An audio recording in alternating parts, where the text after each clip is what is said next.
ফিরলাম বিরতির পর চোখ রাখছি বীরভূমের খবরে। বীরভূমের জাতীয় সড়কে ট্রাকের ধাক্কায় কেন্দ্রীয় বিদ্যালয়ের এক ছাত্রের মৃত্যুর জেরে এই মুহূর্তে অভিভাবকরা পথ অবরোধ করেছেন, যার জেরে 60 নম্বর জাতীয় সড়কে যান চলাচল বন্ধ। সে ছবি দেখতে পাচ্ছেন এক্সক্লুসিভলি 24 ঘন্টার পর্দায়। আমাদের সঙ্গে রয়েছেন আমাদের প্রতিনিধি প্রসেনজিৎ মালাকার। প্রসেনজিৎ, কিভাবে দুর্ঘটনা ঘটলো?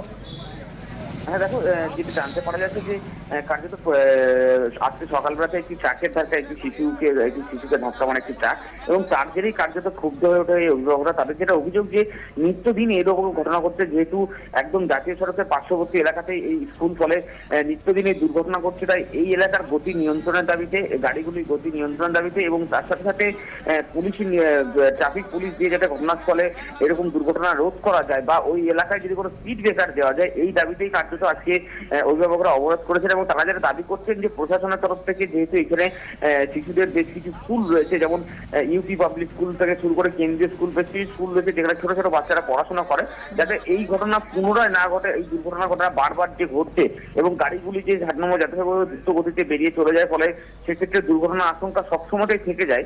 সেইগুলি বিষয়ে যাতে না হয়, প্রশাসনের কাছে এমনই দাবি করছেন এই অভিভাবকরা। যদিও এখনো পর্যন্ত অবরোধ না উঠলেও পুলিশের তরফ থেকে তাদেরকে বোঝানোর চেষ্টা করা হচ্ছে এবং পরিস্থিতি নিয়ন্ত্রণে আনার চেষ্টা করা হচ্ছে। ধন্যবাদ প্রসেনজিৎ।